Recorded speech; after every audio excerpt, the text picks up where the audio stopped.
सभेवर जात आहे, तुमच्याकडे देखील प्रदीर्घ अनुभव आहे. आत्या म्हणून काय सल्ला द्याल?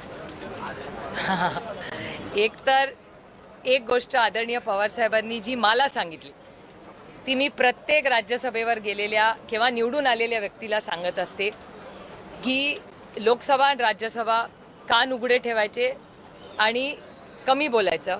जेव्हा वेळ येईल बोलायची संधी मिळेल तेव्हा अभ्यासपूर्णच बोलायचं, कारण का तिथला प्रत्येक व्यक्ती जो बसलाय तो आपल्यापेक्षा जास्त जाणतो आणि देश आपल्याकडे बघत असतो.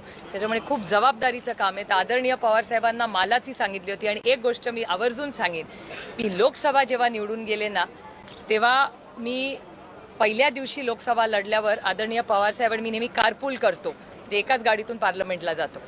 तर तेव्हा जात असताना जुन्या पार्लमेंटची बिल्डिंग होती आणि तिथे तो जिना आहे आणि तिथे कार्पेट आहे. गाडी एका मागे उभी होती आणि मला ते पोर्चमध्ये जाताना मला अजूनही तो दिवस आठवतो. मला म्हणले होते, ही शिडी जो चढतेस ना तू? म्हटलं हां. तर मी म्हटलं हो मला माहिती आहे शिडी. ते म्हणले ऐक मी काय सांगतोय ते, ही शिडी जो चढतेस ना ही फक्त आणि फक्त बारामती लोकसभा मतदारसंघामुळे तुला ही शिडी चढायची संधी मिळाली आहे.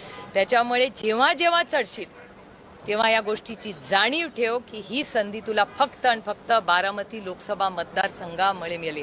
जोपर्यंत त्या भावनेशी इमानदार राहशील ही शिडी आयुष्यभर चढू शकतील. त्याच्यामुळे मला असं वाटतं पार्लमेंटमध्ये आम्ही जे कोणी जातो, लोकसभा असू दे किंवा विधानसभा, ही संधी आम्हाला कुणामुळे मिळाली ह्याची जाणीव ठेवण्याचा एक प्रांजळ प्रयत्न आम्ही करतो. जो सल्ला माझ्या वडिलांनी मला दिला तो मी एक आत्या म्हणून, एक बहीण म्हणून, एक सहकारी म्हणून जर विचारलं तर प्रत्येकाला मी देते. पवार साहेब आजारी होते, तुम्ही त्यांना कन्व्हिन्स कसं केलं राज्यसभेसाठी?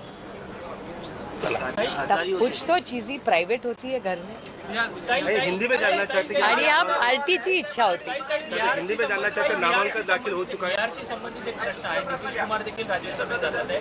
बिहारचं राजकारण चर्चेत आहे. तिथे मुख्यमंत्री बदलपासून वेगवेगळ्या चर्चा घडताना पाहायला मिळतात. हो मलाही आश्चर्य वाटलं खरं, कारण म्हणजे जेव्हा बिहारचं इलेक्शन चाललं होतं